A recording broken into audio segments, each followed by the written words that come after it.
I wasn't supposed to be here. Benefit galas weren't my scene. Never had been. Champagne flutes and forced conversations, designer dresses and networking smiles. All of it felt like theater I'd never learned to perform. But Principal Morrison had cornered me last week with that particular look on her face, the one that said this wasn't optional. "Emma, we need someone from the art department. Our biggest donors are attending. Just show your face. Talk about the program. Make them feel good about writing checks." So here I stood in the grand ballroom of some Manhattan hotel, whose marble floors probably cost more than I'd earn in a decade. My black dress was 6 years old, bought for a college interview I'd bombed spectacularly. The flats on my feet were sensible because heels felt like voluntary torture. Around me, women glittered in jewelry that could pay off student loans. Men wore watches worth small cars. And I tried not to look as uncomfortable as I felt. My fingers found the necklace at my throat. They always did when I was nervous. Simple silver chain, small anchor pendant worn smooth from 15 years of anxious touching. I'd had it so long I barely remembered not wearing it. Sometimes I caught myself reaching for it in the shower, forgetting I'd taken it off. "Ms. Reeves?" I turned to find Principal Morrison approaching with a silver-haired man in an expensive suit. Everything about him screamed money and power, from his Italian leather shoes to the platinum watch on his wrist. "This is Richard Castellano, board member of the Fontanelli Foundation. They're considering a major grant for our program." I shook his hand and slipped into teacher mode. The version of myself that could talk passionately about art therapy and creative expression, even while my mind counted the minutes until I could leave. He asked questions about our curriculum, our student demographics, our success stories. I answered honestly because I believed in what we did, even if I hated doing it surrounded by this much wealth. "You're quite dedicated," he said after several minutes. "The foundation appreciates educators who genuinely care. I just want kids to have outlets I didn't have at their age." Difficult childhood? The question was too personal for a fundraiser, but his tone was kind enough that I answered. "Complicated, but art helped. Still does. Well, let me introduce you to our director. He makes the final decisions on grants." Castellano gestured across the ballroom. "He's young, but don't let that fool you. Alessandro takes the foundation's work very seriously." We moved through the crowd, and I tried not to catalog how out of place I felt.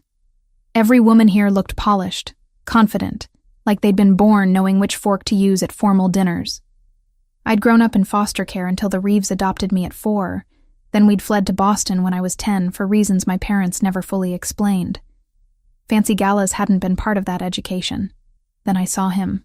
He stood near the bar, surrounded by men in dark suits who moved like trained guard dogs. But he wasn't like them. He was maybe my age, 25 at most. Black hair styled perfectly, sharp jawline, shoulders that filled out his tuxedo in a way that suggested serious time in a gym or something more violent. Ice blue eyes stared at his phone, scrolling with one hand while the other held a glass of whiskey. Something about him made my chest tighten. Not attraction, though he was objectively attractive. Something deeper, more unsettling. Like my subconscious recognized something my conscious mind couldn't place.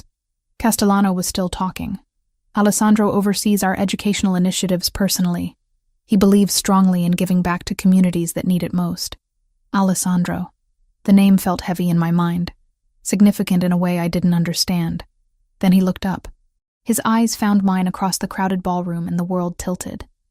I couldn't breathe, couldn't look away. Those eyes, that exact shade of blue. I'd seen them before. I knew I had. But where? When? His gaze dropped from my face to my throat, to the necklace. Every muscle in his body went rigid. The phone in his hand went dark. The whiskey glass trembled slightly in his grip. For 3 seconds that felt like hours. He just stared at the anchor pendant resting against my collarbone. Then he moved. Not walked. Moved. Like a predator who'd spotted something that belonged to him, cutting through the crowd without seeming to notice the people who stepped hastily out of his way.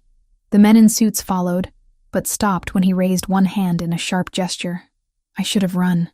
Every instinct I'd developed from years of surviving foster care screamed at me to turn and leave immediately, but my feet wouldn't cooperate. He stopped directly in front of me, close enough that I had to tilt my head back to meet his eyes. Up close, he was even more intimidating. Taller than I'd realized, at least 6'3", the scent of expensive cologne mixed with something darker, more dangerous. Leather and gunpowder and violence barely contained. "Where did you get that necklace?" His voice was low, controlled. But underneath, I heard something sharp and desperate. My mouth opened. Nothing came out. Those eyes kept boring into mine, demanding answers I couldn't give. "I asked you a question." His hand moved, fingers closing around my wrist. Not painfully, but firm enough that I couldn't easily pull away. "Where did you get it?" "I bought it." The lie came automatically, practiced from 15 years of keeping secrets. "At a thrift store, years ago." "You're lying." "I'm not." Your pulse is racing. His thumb pressed slightly against the inside of my wrist, finding the frantic beating of my heart through thin skin. "You're terrified. Why?" "Because you're grabbing me at a fundraiser." We stared at each other. The noise of the gala faded into background static. There was only him. Only those ice-blue eyes that I knew from somewhere.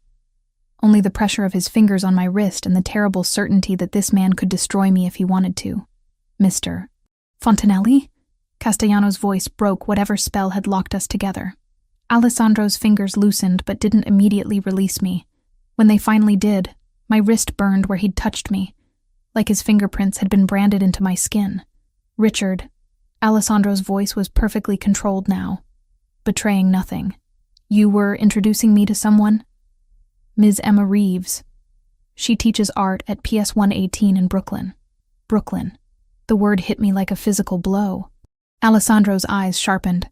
"Brooklyn," he repeated softly. "How interesting. Why was that interesting?" Why did the name of a borough make his expression shift from controlled fury to something calculating? "I'll be in touch," Alessandro said, still looking at me. "About the grant." Then he turned and walked away, the men in suits falling into formation around him. I stood there shaking, my wrist still burning, my heart still hammering. Castellano was saying something about funding timelines and application processes. I nodded without hearing. My eyes tracked Alessandro across the ballroom. He stopped near the exit, pulled out his phone, made a call. Even from this distance, I could see the tension in his shoulders. Then he looked back at me one final time. The promise in that look made my blood run cold. This wasn't over. Whatever I'd accidentally triggered by wearing this necklace, by being here, by existing, it was just beginning. I left the gala 20 minutes later, making excuses to Morrison about not feeling well. Walked 8 blocks before I could breathe normally again. Called a car because the subway felt too exposed, too public. In the back seat, my hand went to the necklace. I should take it off. Should go home and bury it in a drawer, never wear it again. But I couldn't. It was the only thing I had from that night 15 years ago. The only proof that the girl with blue eyes had been real. Had pressed this into my 10-year-old hand and whispered desperately for me to hide it, to never tell.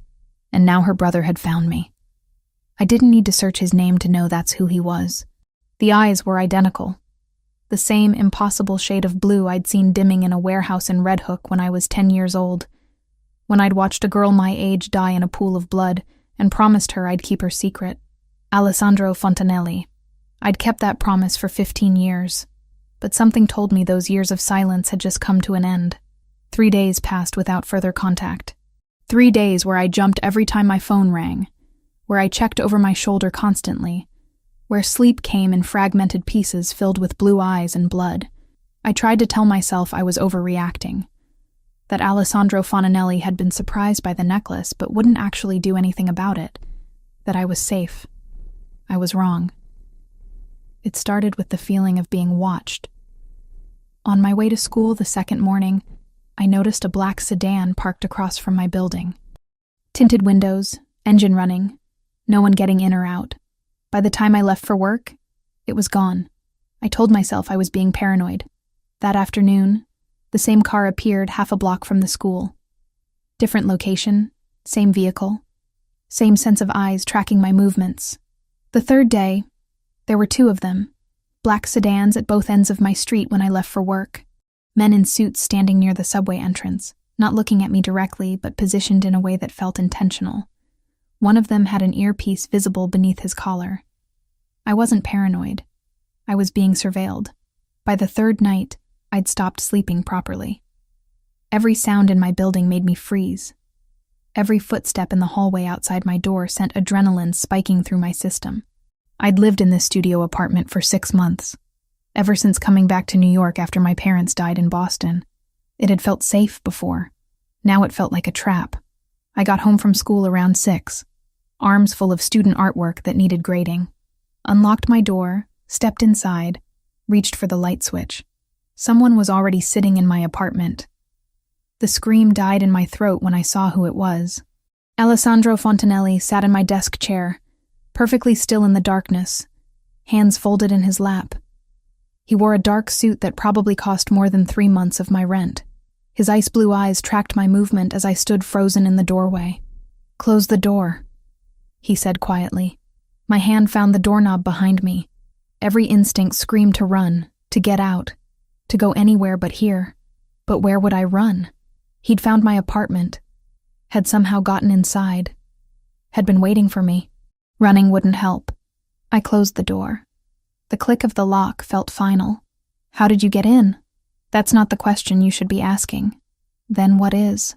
You should be asking how long I've known where you live, how much I know about you, and why you're still breathing when you've been lying to me.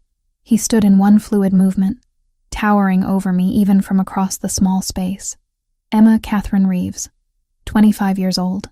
Born in Brooklyn, adopted by Michael and Jennifer Reeves at age 4. Lived in Brooklyn Heights until August 15th, 2010. Then your family relocated to Boston. Quickly. No job transfer, no family emergency. Just packed up and left within 2 weeks. My blood turned cold. You investigated me. Of course I investigated you. You're wearing my dead sister's necklace and lying about where you got it. He took a step closer. But here's what I can't figure out. Why did your family run to Boston on August 15th, 2010? That's 2 weeks after my sister was murdered in a warehouse in Red Hook.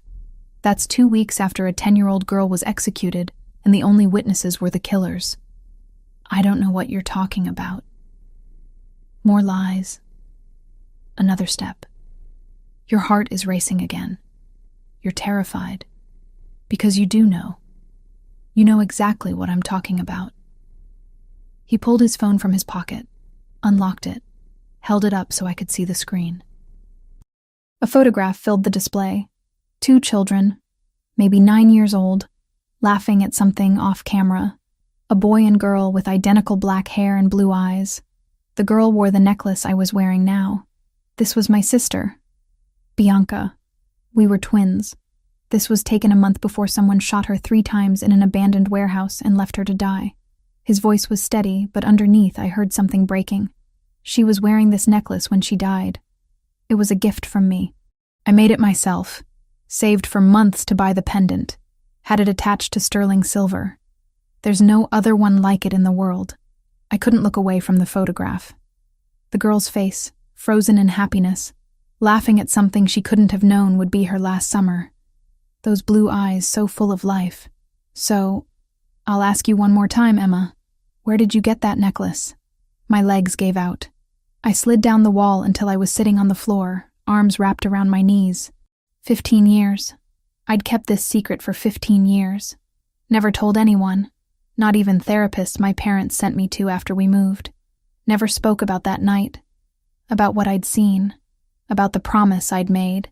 But now her brother was standing in my apartment with evidence I couldn't deny, and the walls I'd built around that memory were crumbling. I was there, I whispered. Alessandro went completely still. What? I was there that night, in the warehouse. I saw everything. The words kept coming now. 15 years of silence breaking like a dam. I was hiding. I didn't mean to be there. I ran away from home and I was just trying to find somewhere safe to sleep, and I ended up in that warehouse and then they came.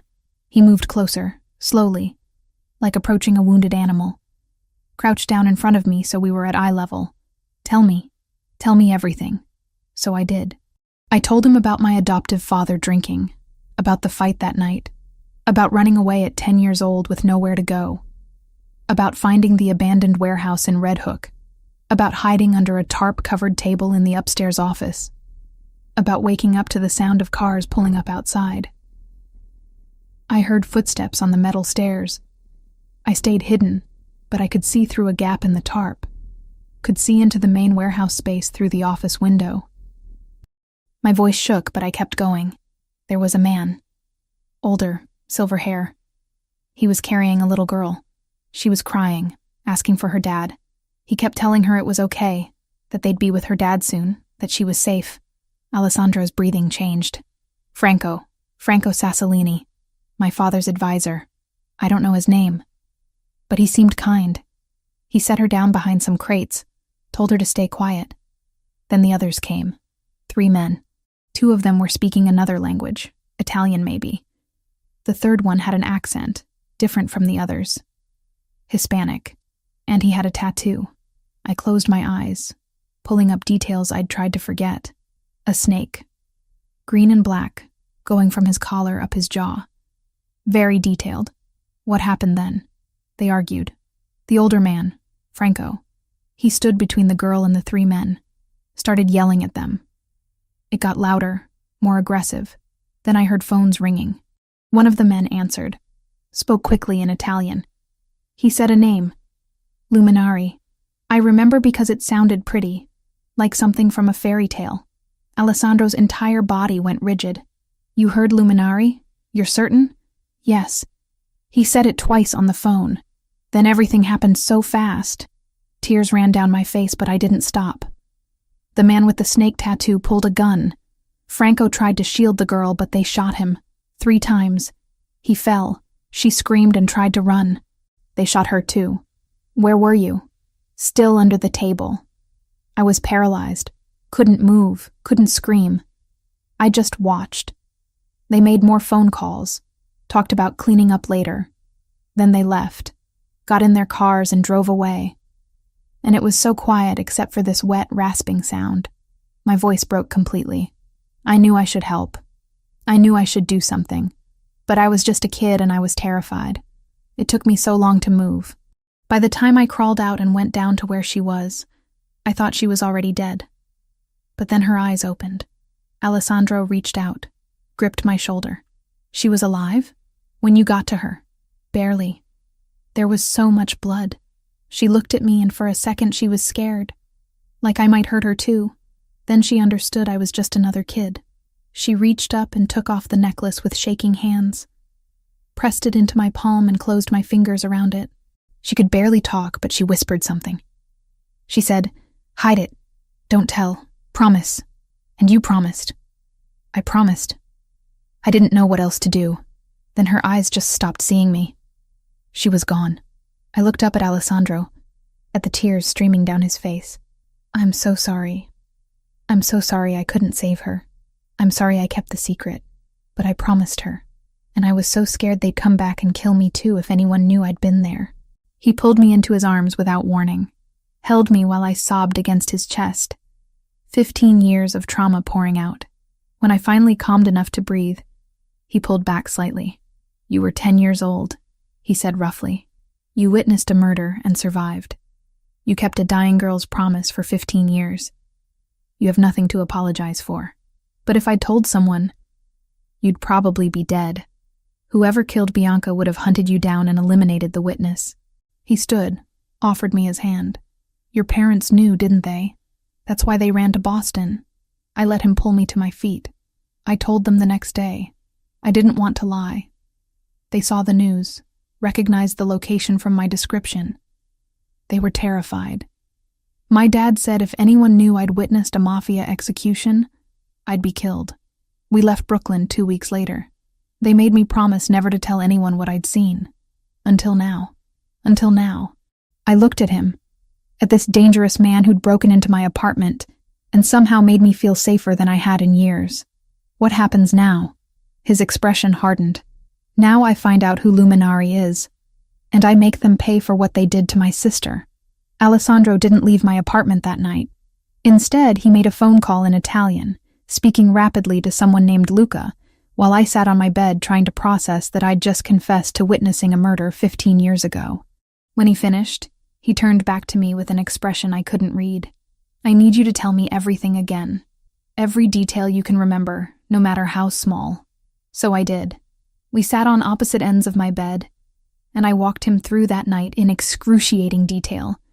The sound of cars arriving, the way Franco had carried Bianca so carefully, the exact words he'd spoken about her father being somewhere safe, the argument between Franco and the three men.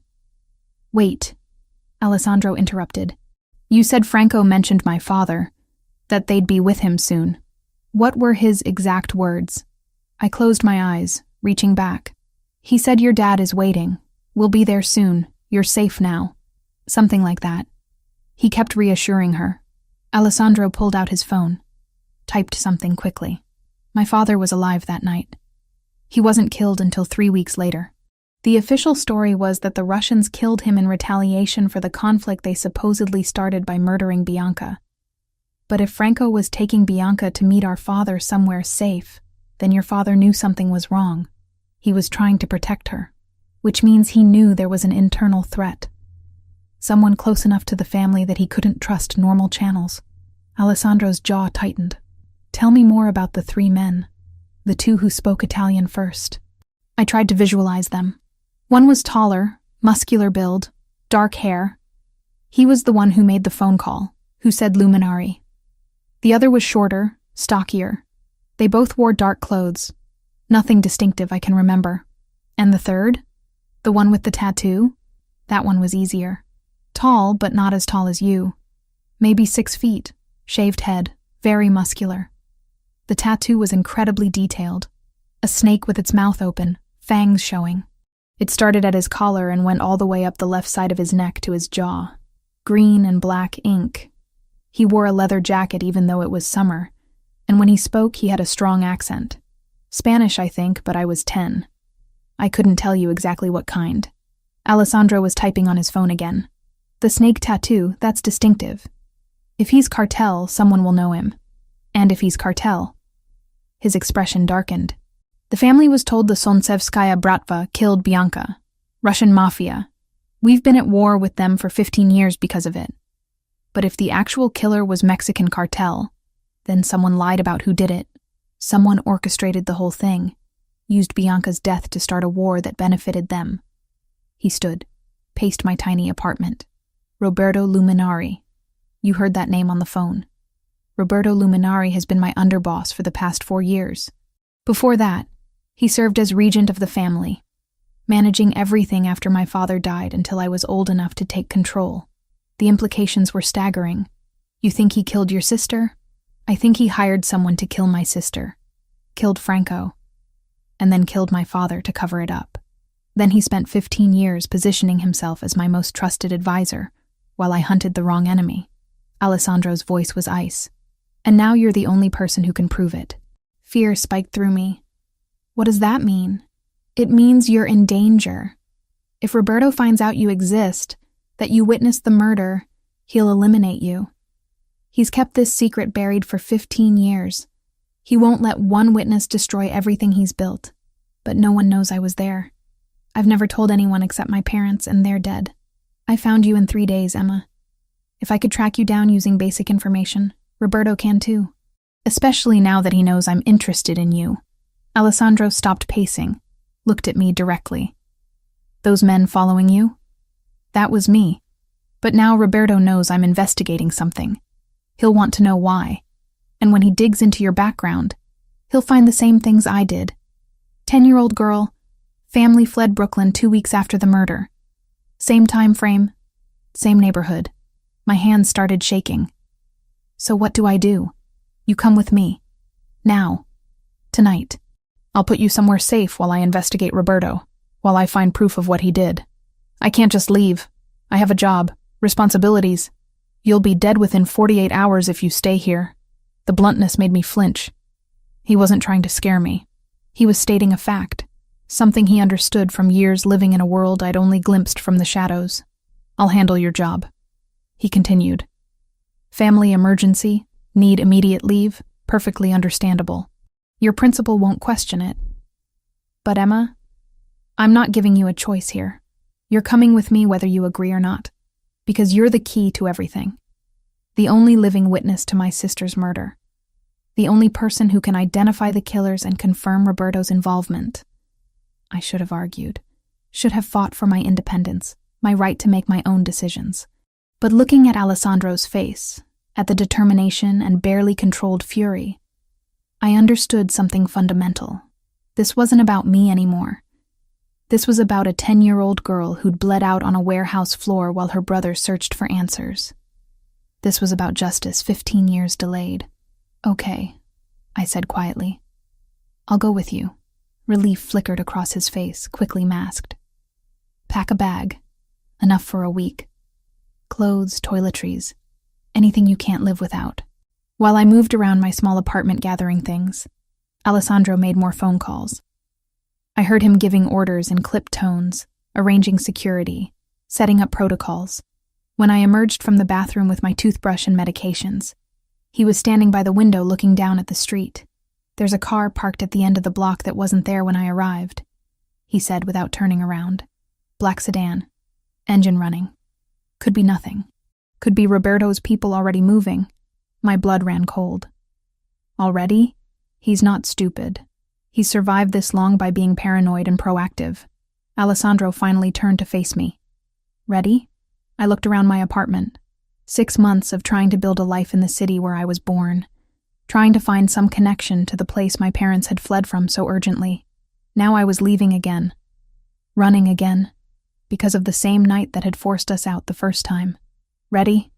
I lied. We took the back stairs. Alessandro moved with practiced ease through my building, clearly having scouted it before breaking in earlier. At the ground floor, a different door than the main entrance, he held up a hand to stop me, pulled out his phone, checked something, then pushed the door open. A black SUV waited in the alley, windows tinted, engine running. The driver was a massive man with a shaved head and a scar bisecting his left eyebrow. He nodded to Alessandro. Vincent, any problems? 2 men watching the front entrance. They haven't moved in 20 minutes. Want me to handle them? No. We leave quietly. If they follow, lose them. If they try to intercept, eliminate the threat. Alessandro opened the back door, gestured for me to get in. Emma, this is Vincent. He's been with me for 8 years. You're safe with him. I climbed into the SUV, Alessandro following. The interior smelled like leather and gun oil. As Vincent pulled out of the alley, I caught a glimpse of 2 men in suits standing near the front of my building, exactly where Alessandro had said. One of them spoke into a radio as we passed. They've made us, Vincent said calmly. Lose them. What followed was the most terrifying 10 minutes of my life. Vincent drove like he'd trained for this, weaving through Brooklyn streets with precision that suggested military or law enforcement background. Twice I saw cars behind us attempting to follow. Twice Vincent outmaneuvered them with turns that shouldn't have been possible. Finally, we merged onto the highway heading toward Manhattan. No one followed. We're clear, Vincent confirmed. Alessandro's hand found mine in the darkness, squeezed once. You did well. Most people panic. I'm panicking now, I admitted. I know, but you're doing it quietly, which is what matters. His thumb traced circles on the back of my hand, a gesture that should have been comforting, but felt charged with something else. Emma, I need you to understand what you're walking into. My world isn't safe. It's not clean or simple. The people I deal with, the things I have to do to maintain control, they're not pretty. You're warning me about violence?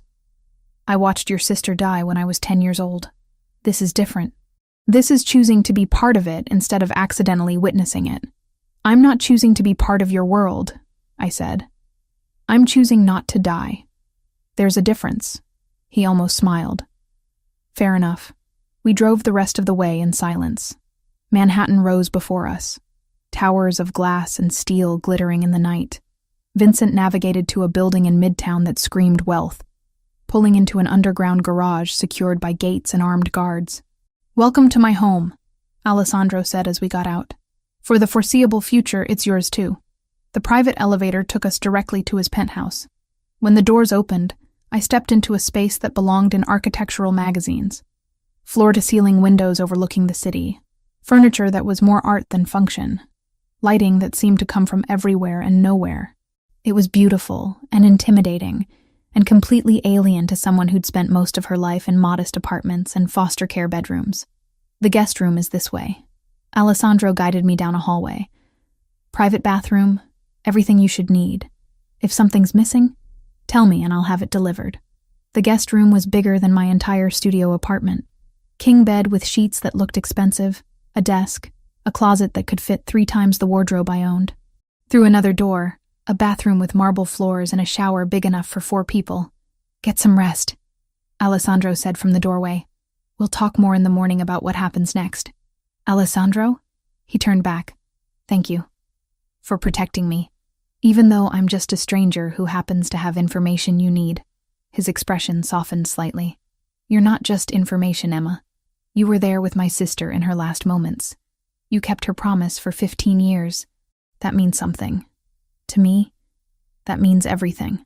Then he closed the door, and I was alone in a room that cost more than I'd earn in 5 years, processing the reality that my life had just completely disintegrated because of a necklace I'd worn every day without thinking.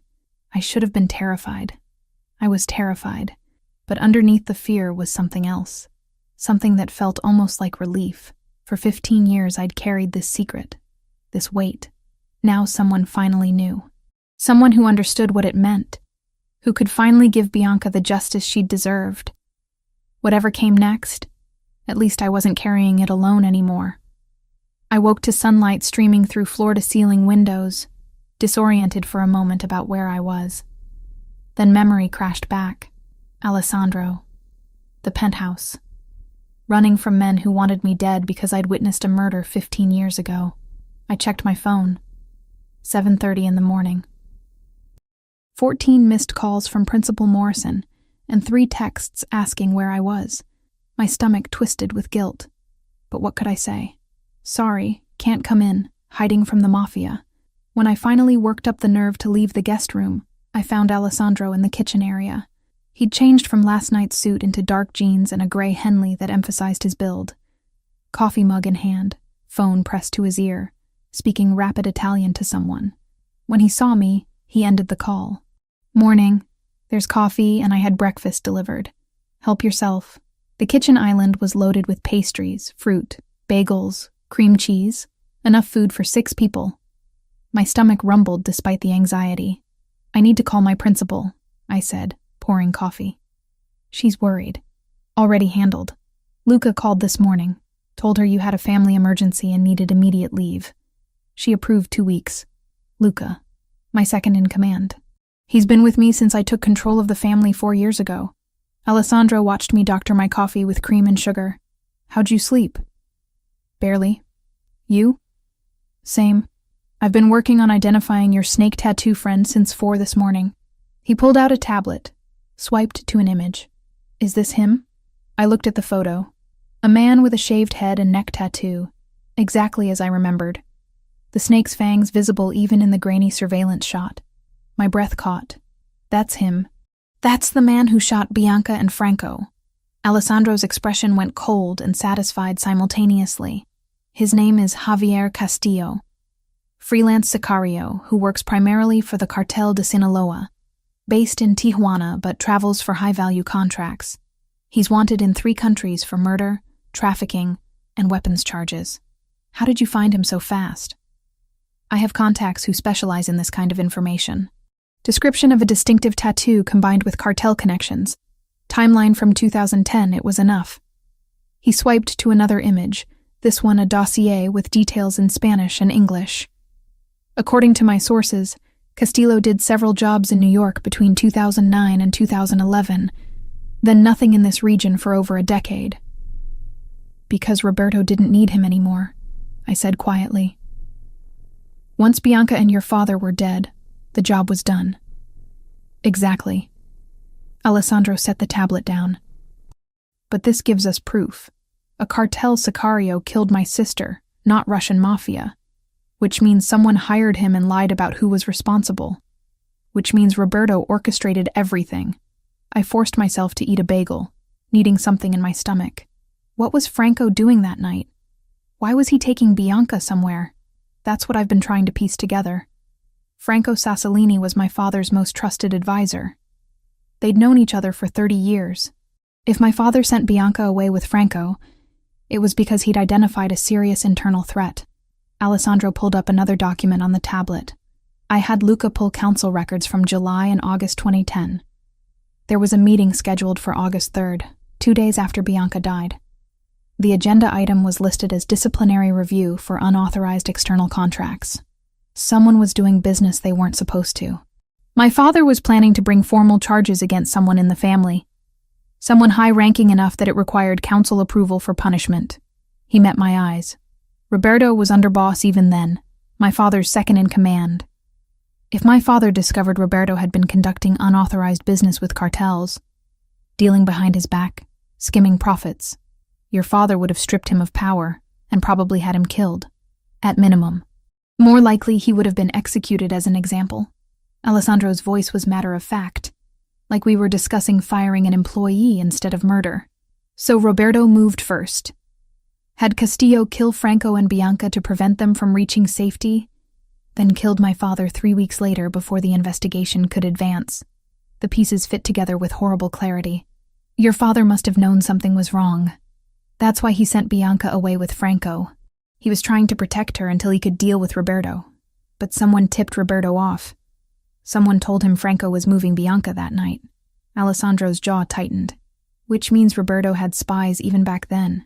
People loyal to him over my father. I thought about what I'd heard that night, replaying the conversation in my mind. When Franco was arguing with the men, he said something. He switched to English for one sentence. He said, "He knows everything. He's already gone to the council." Alessandro went very still. "You're certain those were his words?" "I'm certain." It stood out because everything else was in Italian. But that one sentence, he said it in English. Maybe so Bianca would understand, or maybe just because he was stressed. I closed my eyes, pulling up the exact memory.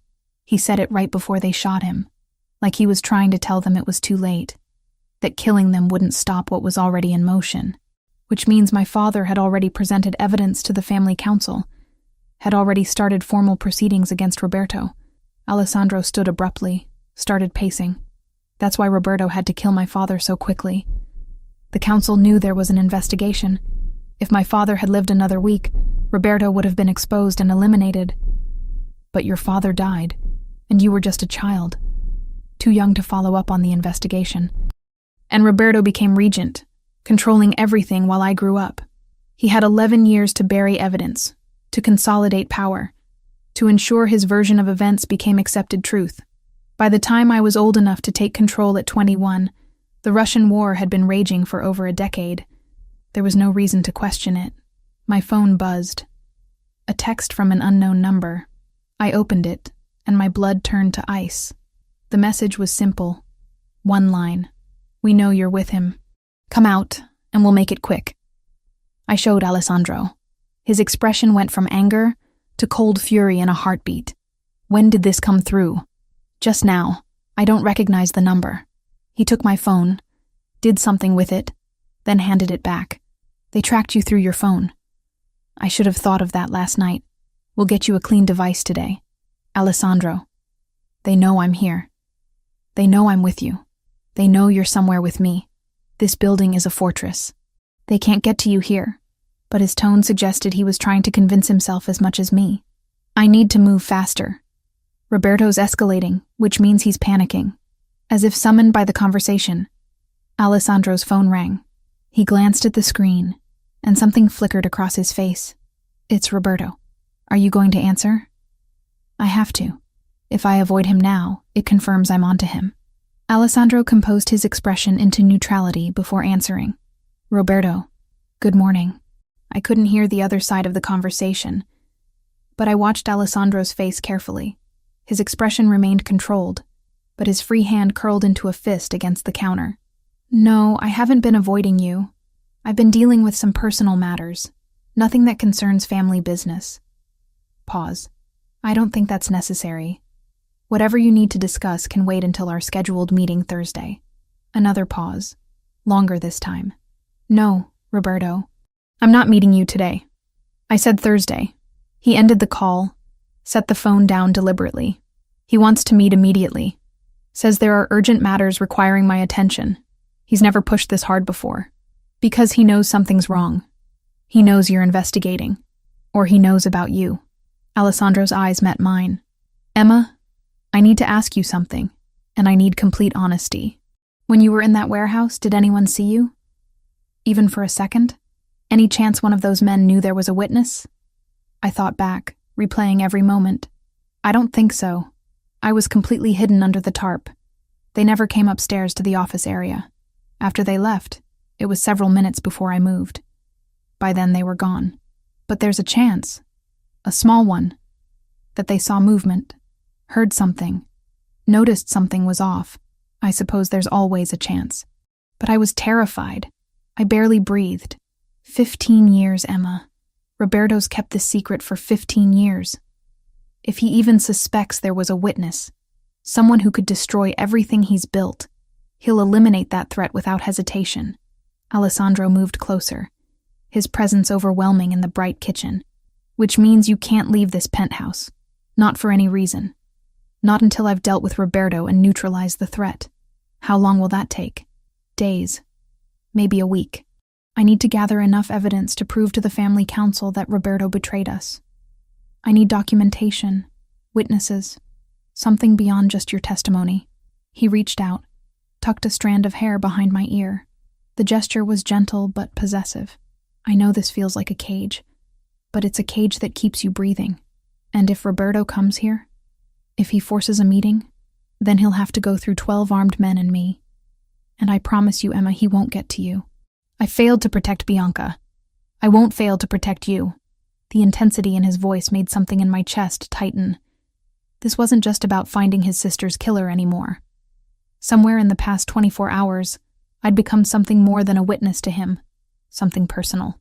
Outside the windows, the city sprawled beneath us. Millions of people living ordinary lives, going to jobs, drinking coffee, completely unaware that 20 floors above them, a woman was hiding from killers because she'd made a promise to a dying child 15 years ago. I need to do something, I said. I can't just sit here waiting. If I'm stuck in this penthouse, give me something to do, something useful. Alessandro considered this, then nodded. Write down everything you remember from that night. Every detail, no matter how small. Descriptions of the 2 Italian men. Any other words you heard. The exact timeline. Anything that might help us identify everyone involved. You think there were others besides Roberto? Roberto didn't act alone. Someone helped him, covered for him, possibly carried out the actual murders under his orders. If we can identify everyone involved, we can dismantle his entire network. He handed me the tablet. Start writing. I'll have Luca bring you a clean laptop and phone later. As he turned to leave, my hand caught his wrist. Alessandro, thank you. For believing me. For protecting me. I know I'm just some random teacher who happened to witness something, but you're not random, he interrupted. You were there when my sister died. You gave her comfort in her last moments. You kept her promise for 15 years. That makes you family in a way Roberto never was. His hand covered mine where it gripped his wrist, and I protect my family. Then he was gone, disappearing into his office to make calls in Italian, while I sat at his kitchen counter trying to write down memories I'd spent 15 years trying to forget. 5 days trapped in Alessandro's penthouse. 5 days of watching the city through floor-to-ceiling windows, feeling like a bird in a very expensive cage. The guards rotated shifts every 8 hours. I learned their names, their patterns, the way they moved through the space like well-trained shadows. Marcus during the day, David in the evenings, Vincent at night. All of them unfailingly polite, constantly armed, never quite looking me in the eye. Alessandro disappeared for hours at a time, handling business he wouldn't discuss. Sometimes I'd hear him on phone calls in Italian, his voice sharp with command. Other times he'd work in his office with the door closed, and I'd see the glow of his computer screen through the frosted glass. He'd check on me periodically, ask if I needed anything, then vanish again into whatever violent world he inhabited. I spent my time writing down everything I remembered from that night, filling pages with details I'd tried to forget. The sound of Bianca's breathing as she died, the exact shade of Franco's silver hair, the pattern of blood on the concrete floor, every word I could remember from the phone conversations. Alessandro collected these notes like they were sacred texts, studying them for hours, cross-referencing with information I wasn't privy to. By the sixth night, I was going quietly insane. The penthouse was beautiful, but it was still a prison.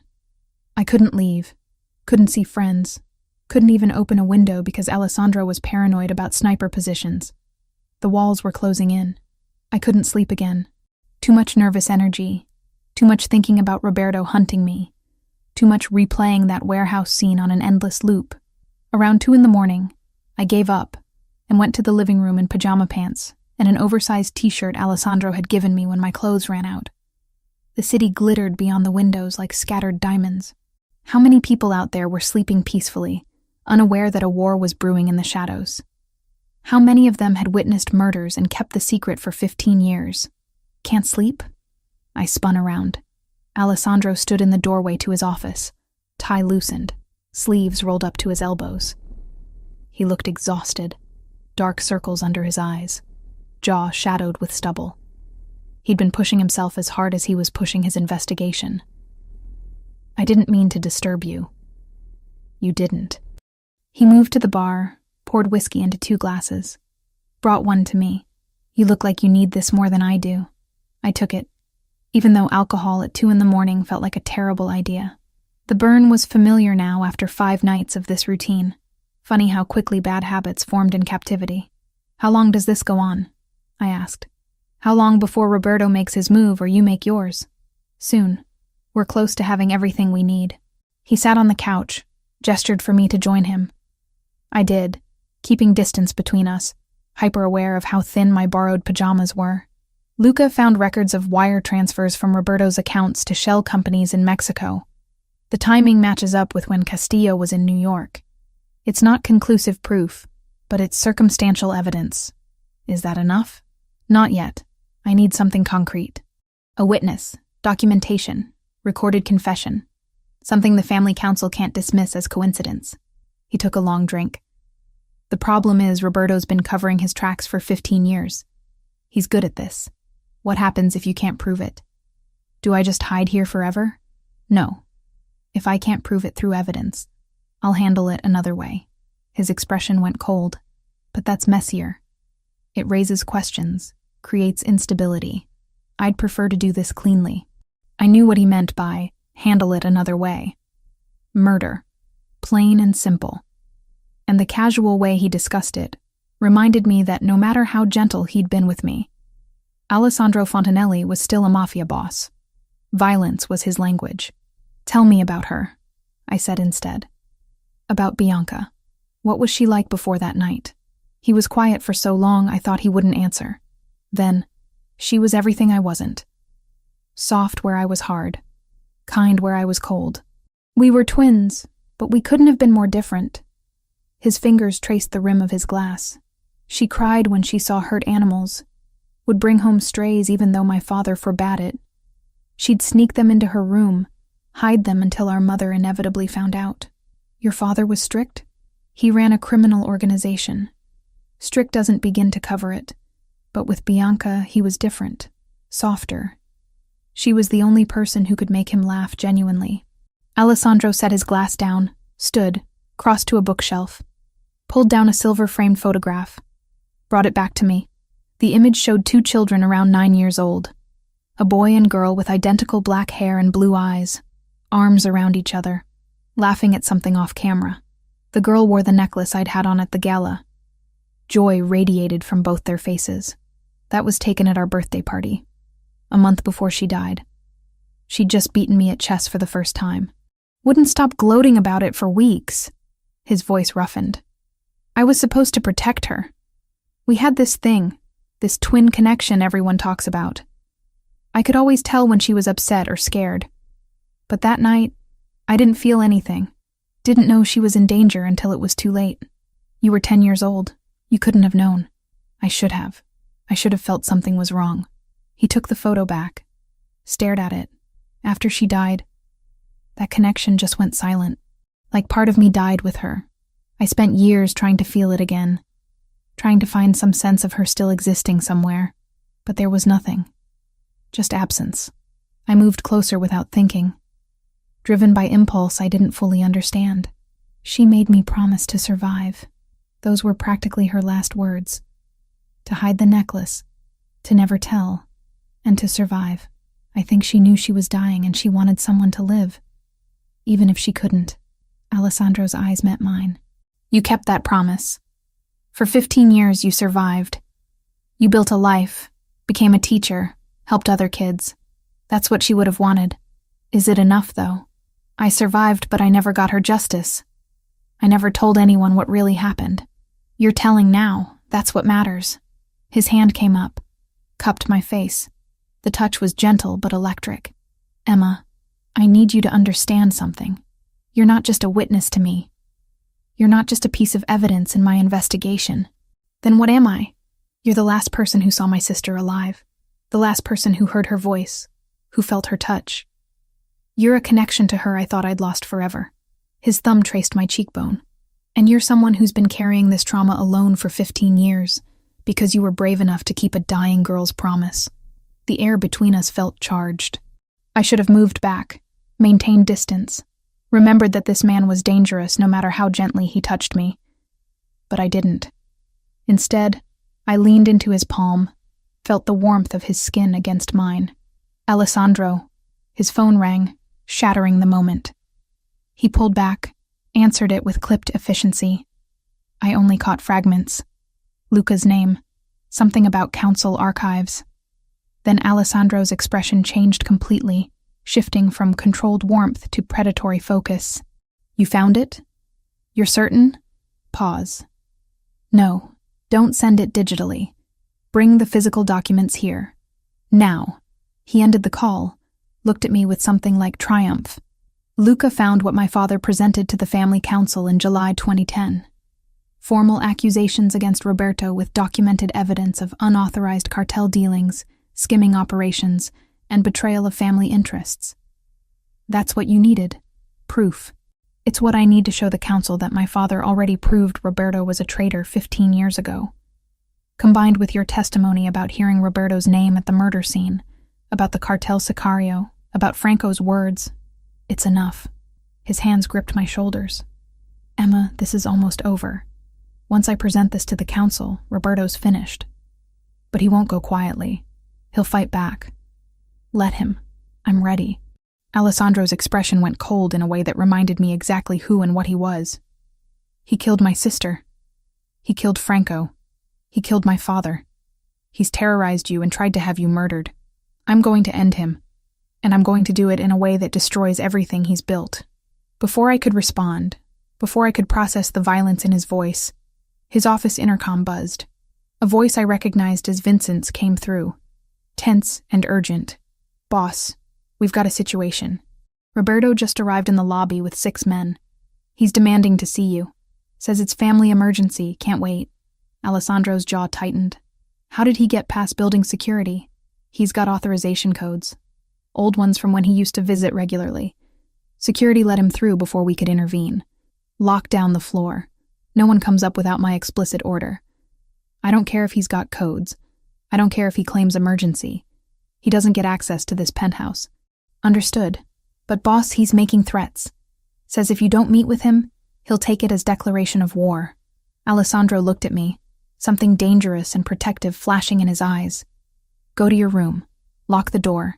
If you hear gunfire, get in the bathroom and stay low. Understand? You're going to meet with him? Here? Now? I don't have a choice. If I refuse, it confirms everything he suspects. I have to face him. Have to maintain the pretense that nothing's wrong until Luca arrives with those documents. His hands framed my face. Emma, I swear to you he won't get near you. I'll kill him myself before I let him hurt you. I'm not worried about me. I'm worried about you walking into an ambush. This is my world. This is what I do. He pressed a kiss to my forehead, quick and fierce. Now go. Lock the door. Don't come out until I tell you it's safe. I wanted to argue. Wanted to tell him this was insane. That meeting with Roberto while tensions were this high was suicide. But the look in his eyes stopped me. This wasn't just about strategy or safety.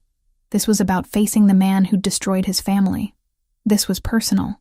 So I went to my room like he ordered, locked the door, stood with my ear pressed against the wood, listening to the sounds of the penthouse. Footsteps, voices too muted to make out words. The elevator chiming, and waited for the gunfire I was certain would come.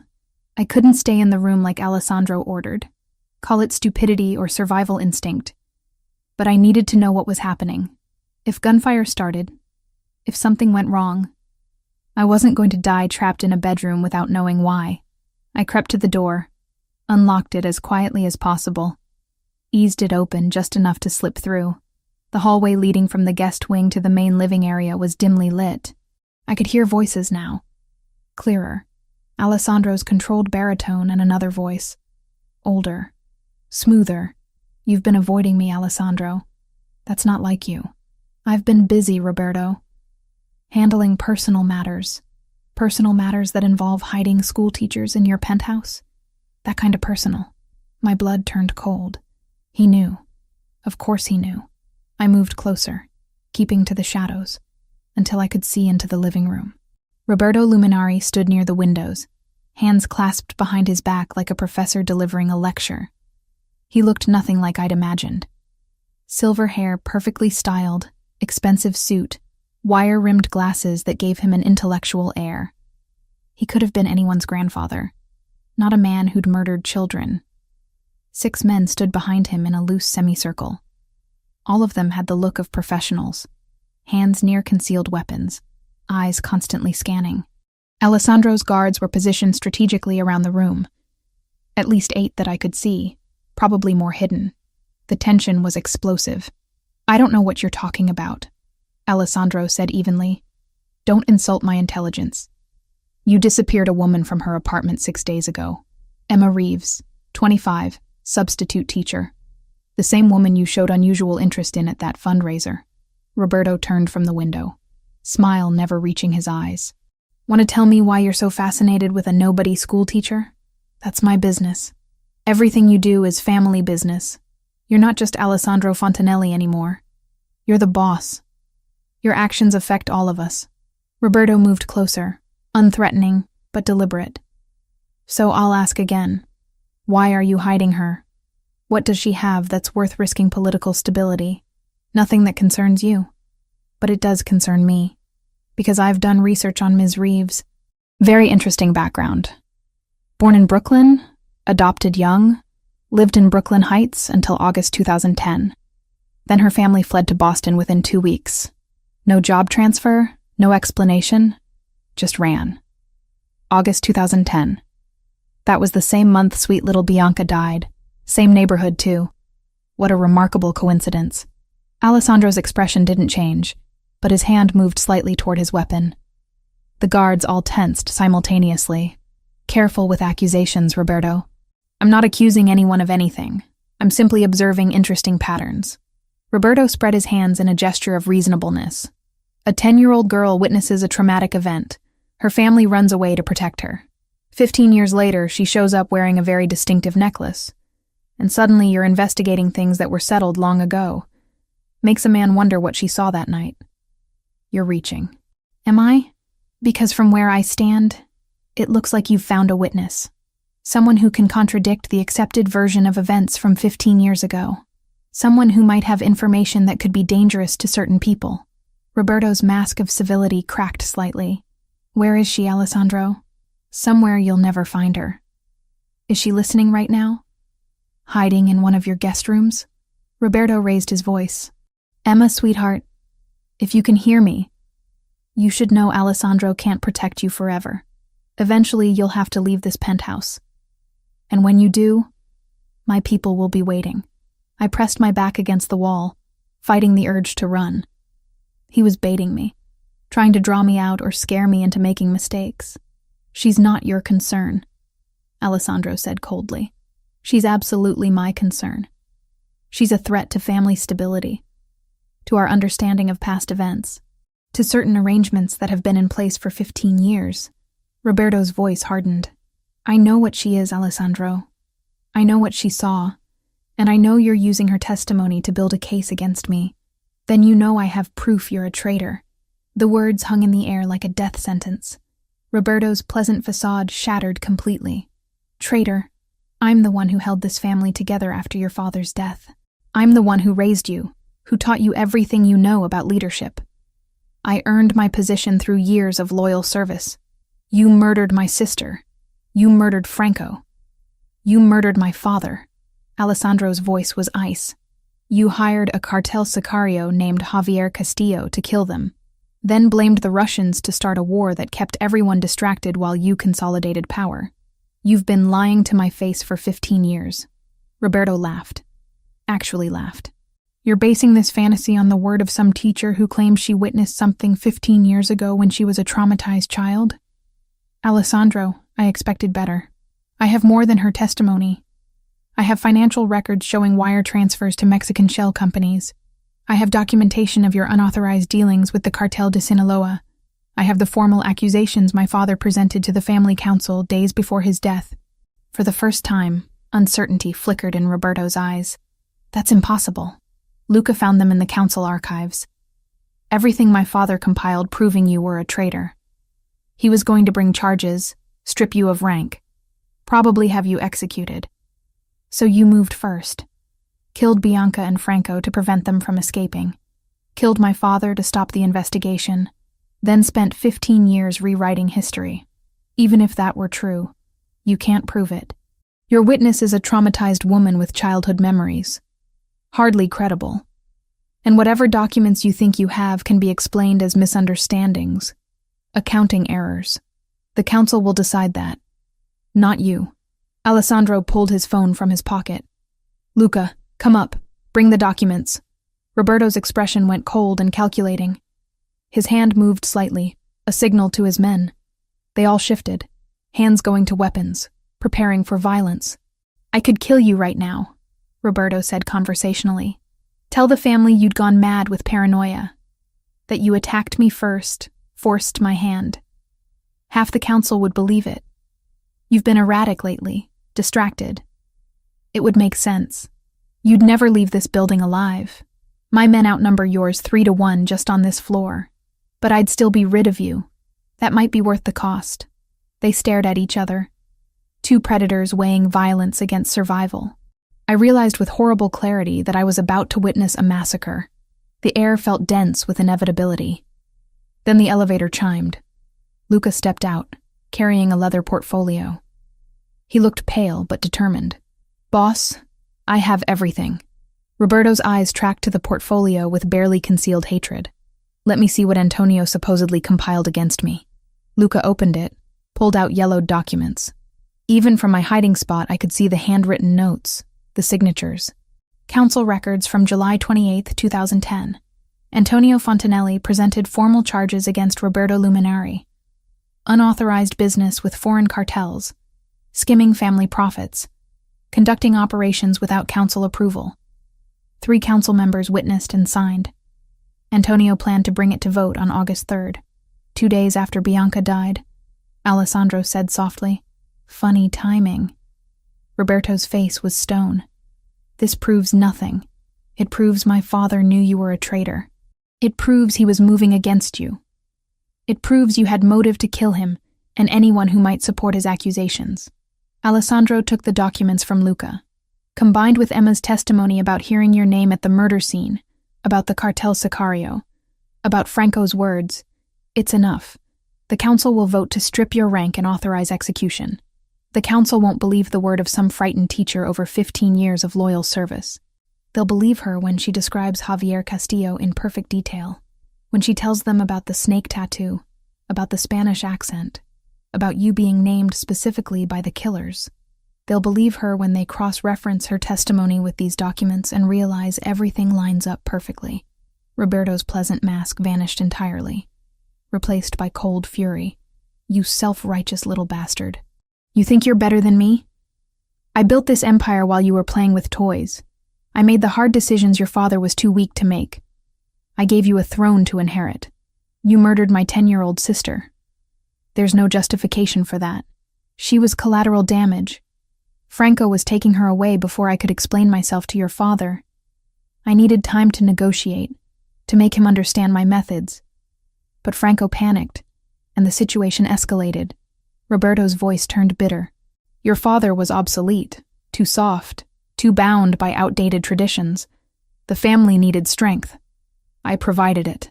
The confession hung in the air. I covered my mouth to keep from gasping. Alessandro moved with sudden violence. His fist connected with Roberto's jaw, sending the older man staggering. Roberto's guards reached for weapons, but found themselves staring down 24 red laser sights from Alessandro's men, positioned throughout the penthouse. Lower your weapons, Alessandro commanded, or you all die where you stand. Slowly, reluctantly, Roberto's men complied. Alessandro hauled Roberto up by his collar, slammed him against the window hard enough I heard it crack. You killed my sister. You killed Franco, who was loyal to my father for 30 years. You killed my father and made me call you mentor for 15 years while you lied to my face about everything. Alessandro's voice was deadly quiet. You destroyed my family. And for what? Power? Money? Pride? Roberto spat blood. For survival. For the future of this organization. Your father would have run us into the ground with his sentimentality. He would have led with honor, something you know nothing about. Alessandro pulled his gun, pressed it against Roberto's temple. The older man's eyes widened with genuine fear for the first time. Wait. Alessandro. Wait.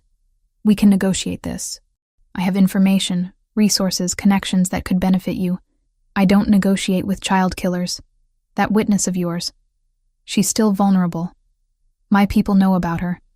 Even if you kill me, they'll finish the job. She'll never be safe.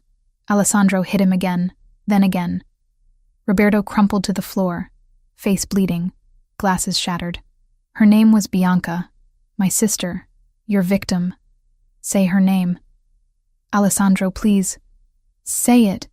Bianca, Roberto sobbed. Her name was Bianca, and I had her killed because she was in the wrong place. And Franco, and your father. I did it all to protect what I'd built. I'm sorry. I'm sorry. Sorry isn't enough. The gunshot was deafening in the enclosed space. Roberto's body jerked once, then went still. Blood spread across the white marble floor like dark wine, pooling around his head. I couldn't move. Couldn't breathe. I'd just watched Alessandro execute a man in cold blood.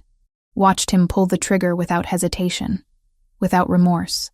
The man who'd been gentle with me, who'd kissed my forehead an hour ago, had just become a killer right before my eyes. Alessandro stood over the body for a long moment. Then he turned, looked directly at my hiding spot in the shadows. Our eyes met across the distance. Emma. I ran. Back to the guest room, slamming the door, locking it even though I knew it wouldn't keep him out if he wanted in. Collapsed on the bed, hands over my ears like I could unhear that gunshot. Unsee the blood spreading across expensive marble. Footsteps approached. A soft knock. Emma. Let me in. Go away. Please. You killed him. You just shot him in the head in your living room. He deserved it. That's not justice. That's execution. In my world, they're the same thing. His voice was steady through the door, no hint of regret. He murdered 3 people. He destroyed my family. He tried to have you killed. What did you expect? That I'd hand him over to the police? I pressed my palms against my eyes, trying to block out the image of Roberto's body on the floor. I knew what you were. I knew you were dangerous. But seeing it, watching you pull that trigger, it's different. It makes it real. Silence. Then quietly, I know, and I'm sorry you had to see it, but Roberto needed to die, and he needed to know exactly why before the end. I couldn't argue with that, but I also couldn't reconcile the man who'd held me gently hours ago with the one who'd just committed murder, without flinching. I didn't see Alessandro for 3 days after Roberto's death. He was handling what he called cleanup, which I tried not to think about too carefully. The body was gone when I finally emerged from the guest room the next morning. The marble floor spotless, no evidence that a man had died there, like it had never happened. But I knew better. The image was burned into my memory alongside Bianca bleeding out 15 years ago. Some things you couldn't unsee. The guards were different now. More of them, rotating more frequently, all on high alert, Vincent explained when I asked that Roberto's death had created instability. His loyalists were still out there, some of them high-ranking. The family council was meeting to review evidence, to decide if Alessandro had been justified. Until they voted, we were in a holding pattern. On the fourth morning, Alessandro finally appeared. He looked exhausted, older than his 25 years. Shadows under his eyes, jaw tight with stress, shoulders carrying weight I couldn't begin to imagine. "Can we talk?" he asked from the kitchen doorway. I'd been making coffee, trying to maintain some semblance of routine while trapped in his penthouse. "I suppose we have to eventually." He poured himself a cup, leaned against the counter. "I know seeing Roberto die was traumatic. I know it confirmed every fear you have about what I am, what I'm capable of. But I need you to understand something. He wasn't going to stop. If I'd let him walk out of here, he would have escalated, would have come after you, after anyone who could expose him. I understand the logic. I'm not stupid." I cradled my mug, staring into dark liquid. "But understanding why you did it doesn't make it easier to accept. One moment you're gentle with me, making me feel safe. The next you're executing someone. How do I reconcile those two versions of you? You don't. They're both real.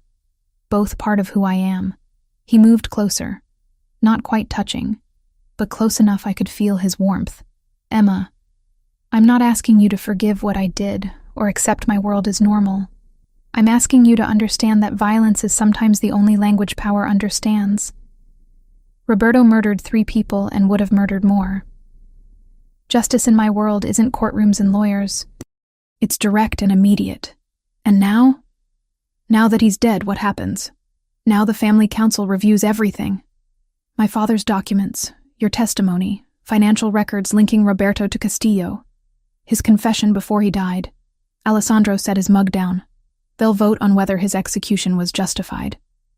If they rule in my favor, his assets are forfeit, and his loyalists fall into line. If they rule against me, I face consequences." "What kind of consequences?" "Best case, censure and loss of some authority. Worst case, forced resignation and exile." His expression was unreadable.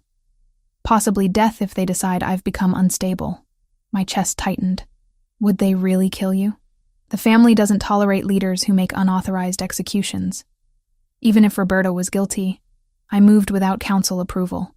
That's a violation of protocol." He finally looked at me directly. "But I'd do it again. He deserved to die for what he did to Bianca. And what about me? Once the council votes, am I free to go?" Something flickered in his eyes. "You want to leave? I want to stop being a prisoner. I want to go back to my life, my apartment, my job. I want to pretend the last week and a half never happened." The words came out harder than intended. "You saved my life. I'm grateful. But I can't live in this world. I can't be the person who watches executions and acts like it's normal. I never asked you to. You didn't have to. Just by being here, by knowing what I know, I'm complicit. I'm part of it now, whether I want to be or not." Alessandro was quiet for a long moment. Then quietly, "You're right. You didn't choose this.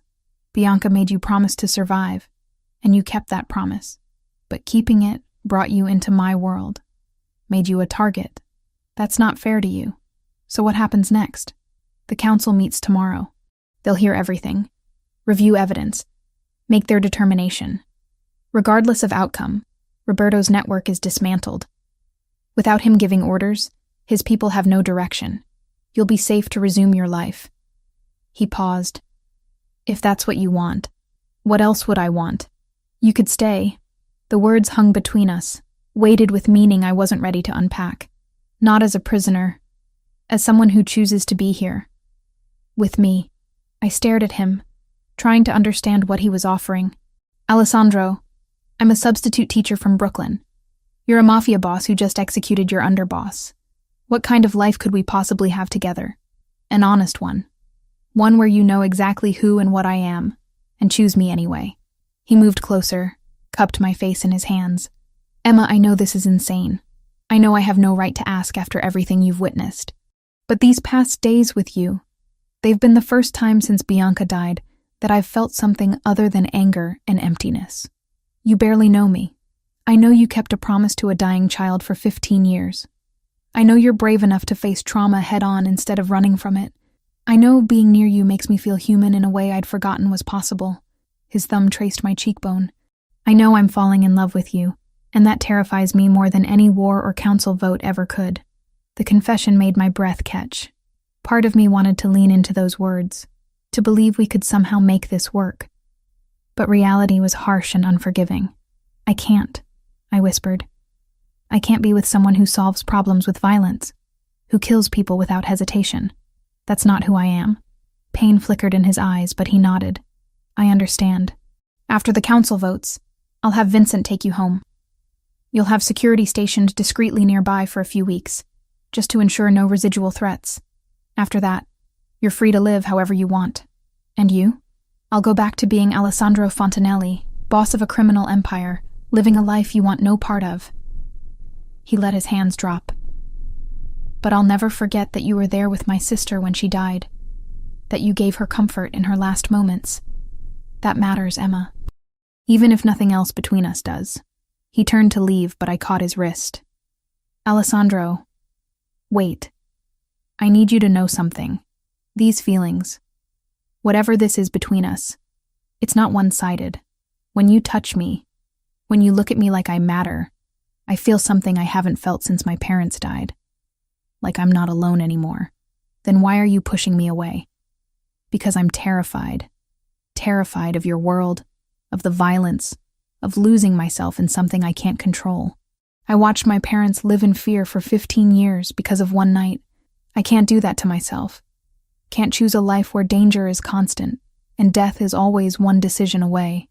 Alessandro pulled me into his arms, held me tight against his chest. I could hear his heart beating, strong and steady despite everything. I wish I could promise you safety. I wish I could be someone other than what I am. But I can't lie to you. Not after everything. My world is dangerous. It always will be. And anyone close to me lives with that reality. I know. I pulled back enough to look at him. That's why I have to leave. Not because I don't care about you. Because I care too much to watch you become more of what killed Bianca. You think I'll end up like Roberto? I think violence breeds violence. I think the more you kill, the easier it becomes. I think eventually you'll stop seeing people as human and start seeing them as obstacles or threats. I touched his face gently. And I think you deserve better than that. Better than becoming the thing you hate. He kissed me then, fierce and desperate, like he was trying to memorize the taste of me before I disappeared. I kissed him back, pouring 15 years of loneliness and fear and desperate need for connection into it. When we finally broke apart, we were both breathing hard. If circumstances were different, he said roughly. If I was anyone else, would you stay? If circumstances were different, we never would have met. Bianca would still be alive and you'd be living whatever life she'd have wanted for you. I managed a sad smile. I'm glad I met you, Alessandro. I'm glad I could finally tell someone the truth about that night. But we were never meant to be anything more than this. Two people brought together by tragedy, trying to find justice for a little girl who deserved so much better. She did deserve better. So do you. He stepped back, putting distance between us. The council meets at noon tomorrow. Luca will bring you my decision after that. Whatever they decide, you'll be free by tomorrow night. What if they rule against you? What if you're in danger? Then I'll handle it the way I handle everything. With violence and strategy and whatever it takes to survive. His expression hardened back into the cold mask I recognized from our first meeting. But you don't need to worry about that. By tomorrow night, you'll be back in your apartment. Back to your life. This will all be a strange 2 weeks. You'll eventually convince yourself with some kind of fever dream. Will you be okay? After I leave? I've been alone since Bianca died. Another decade or two won't make much difference. He moved toward his office, then paused. Emma, thank you for keeping her promise. For surviving. For giving me closure I thought I'd never have. That means everything. Then he was gone. Door closing behind him with quiet finality. I stood in the kitchen of his expensive penthouse, coffee going cold in my hands, wondering how I'd managed to fall for someone whose world I couldn't possibly inhabit. Tomorrow the council would vote. Tomorrow I'd be free. Tomorrow I could go back to teaching art to fourth graders and pretending the past 2 weeks hadn't happened. So why did freedom feel like the worst kind of prison? Vincent drove me back to my apartment 2 weeks after I'd left it. 2 weeks that felt like a lifetime. Alessandro hadn't said goodbye. He'd been gone when Vincent knocked on the guest room door that morning, already at the council meeting that would determine his fate. Luca had delivered the news an hour later. The council ruled in Alessandro's favor. Roberto's betrayal was confirmed through overwhelming evidence. My testimony, combined with Antonio Fontanelli's documents and Roberto's recorded confession, left no room for doubt. Alessandro's execution was deemed justified. His position was secure. And I was free to go. My apartment looked exactly as I'd left it. Student artwork still on the walls, art supplies scattered across the desk, coffee mug in the sink from that last morning before everything changed. Like the world had frozen while I'd been gone. "We'll have someone posted nearby for the next few weeks," Vincent said, setting my bag inside. "You won't see them, but they'll be watching. Just in case any of Roberto's people get ideas. Thank you. Boss wanted me to give you this." He handed me a phone, new and clean.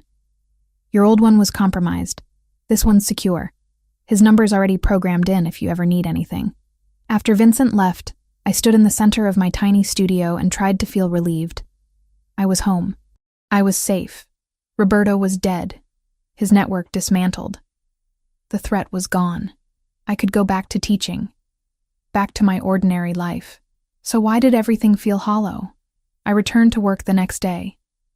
Principal Morrison welcomed me back with sympathy about my supposed family emergency. My students had made welcome back cards. Their messy handwriting and enthusiastic crayon drawings exactly the kind of pure joy I'd needed. For 8 hours, I pretended everything was normal.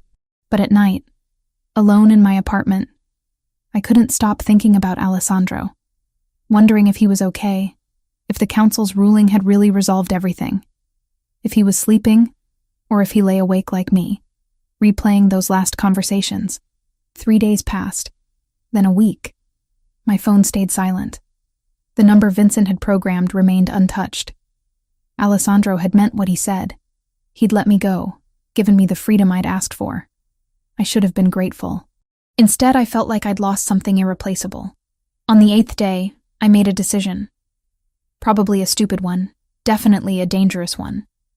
But I couldn't keep living with this weight, this sense of unfinished business. I called the number Vincent had saved. It rang twice before Alessandro answered. Emma. Just my name, but the way he said it made my breath catch. Like he'd been waiting for this call, hoping for it despite everything. "I need to ask you something," I said. "And I need you to be completely honest. Always. Are you okay? Really okay? The council ruling, your position, all of it?" Silence for a moment. Then, the council restored full confidence. Roberto's remaining loyalists either fell in line or were removed. The Russians accepted our explanation about the 15-year misunderstanding. We're negotiating reparations and new territorial agreements. Everything's stable. That's not what I asked. I know. His voice roughened. I'm functional. I'm leading the family, making decisions, handling business. But am I okay? No. I haven't been okay since Bianca died. And letting you walk away didn't help. You didn't let me walk away. I chose to leave, because I couldn't give you what you needed. Safety, normalcy, a life without violence. You were right to go. What if I was wrong? The words came out before I could stop them. What if leaving was the coward's choice? What if I ran because I was scared of how much I felt instead of scared of who you are? Emma, don't do this to yourself. You made the right call. Did I? Because I've spent the last week teaching art to 9-year-olds and feeling like I'm sleepwalking through someone else's life. Everything that mattered, everything that felt real, happened in those 2 weeks with you. And I threw it away because I was terrified. You were terrified for good reason. My world almost got you killed. Your world also made me feel alive for the first time since my parents died. Made me feel like I mattered. Like my survival for the past 15 years meant something. I paced my small apartment. Phone pressed to my ear. Alessandro, I need to know something. When you said you were falling in love with me, did you mean it? Or was it just the intensity of everything that happened? I meant it. I mean it. Past tense doesn't apply when the feeling hasn't changed. He paused. But that doesn't mean we should act on it. You deserve better than a life spent wondering if I'll come home, or if you'll get a call that I've been killed. You deserve peace. What if I don't want peace? What if I want something real, even if it's dangerous? Emma, I want to see you. Not at your penthouse, not with guards everywhere. Somewhere neutral. Can you do that? When? Tonight. There's a cemetery in Brooklyn, Greenwood. Meet me at the main entrance at 8. Why a cemetery? Because I need to take you somewhere. Show you something. And then we can both decide if this is really over, or if we're giving up on something that could matter. He agreed. I spent the rest of the day second-guessing myself. But by 7:30, I was in a car heading to Greenwood Cemetery. The grounds were officially closed, but Alessandro had connections that could open anything. He was waiting when I arrived, standing beside a black car, wearing jeans and a dark jacket instead of his usual suits. He looked younger, more like the 25-year-old he actually was instead of the Mafia boss he'd been forced to become. "Where are we going?" he asked as I approached. "Follow me." I'd done research during the week I'd been gone. Found records, made calls, discovered information I hadn't known at 10 years old. Now I led Alessandro through winding cemetery paths until we reached a section with newer headstones. There, 2 markers side by side, Bianca Marie Fontanelli, born March 15, 2000, died August 1, 2010, beloved daughter and sister. Franco Giovanni Sassolini, born June 8, 1960, died August 1, 2010, loyal friend and protector. Alessandro stopped dead, staring at the stones like he couldn't quite believe they were real. "I didn't know they were buried together. Your mother arranged it." I found the records. She wanted Bianca laid to rest beside the man who tried to save her.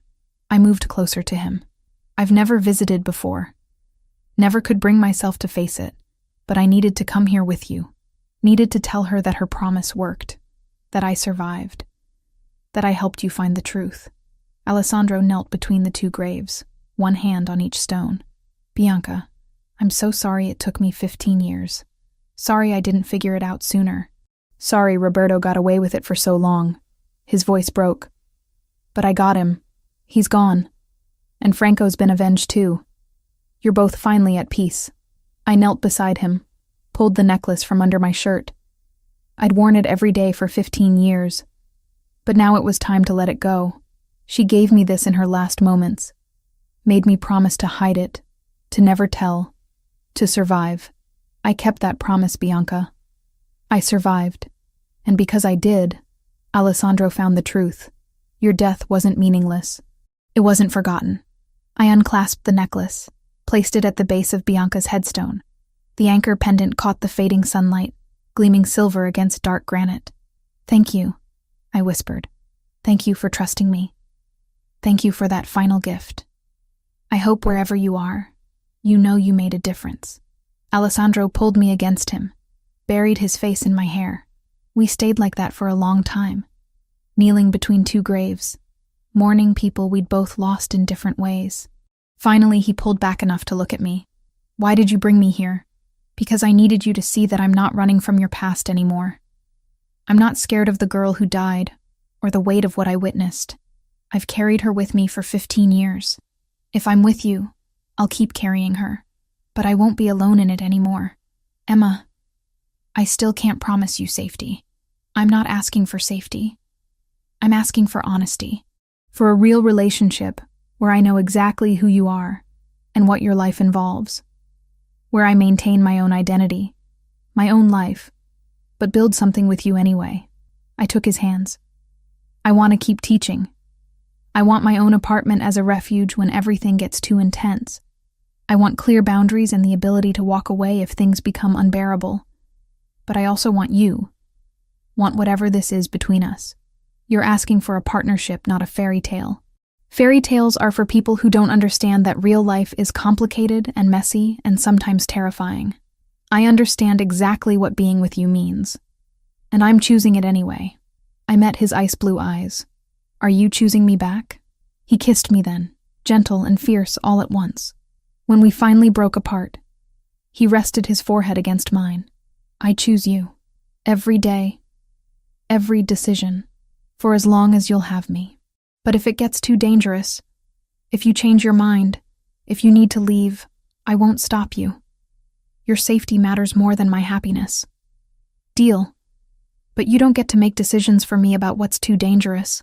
I'm an adult who survived trauma before. I can make my own choices. Stubborn woman. You have no idea. We stayed at the cemetery until the sun finished setting, talking about logistics and boundaries and what a relationship between a mafia boss and a substitute art teacher could possibly look like. It wouldn't be easy. It wouldn't be safe. But it would be real.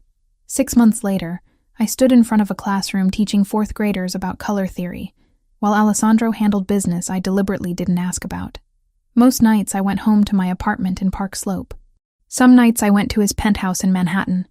We'd found a rhythm that worked, a balance between his world and mine. And once a month, we visited Greenwood Cemetery together, brought flowers, told Bianca stories about our lives, thanked her for the promise that had brought us together. She'd asked me to survive 15 years ago. I'd done more than that. I'd lived, and I'd found someone who understood that surviving and living weren't always the same thing, but both were worth fighting for. The anchor necklace remained at her grave, returned to its rightful owner, but the promise remained with me, woven into everything I'd become. Some people are brought together by chance, others by tragedy. Alessandro and I were brought together by a 10-year-old girl's final wish, a 15-year-old secret, and the desperate human need to believe that even in darkness, justice and love could somehow survive.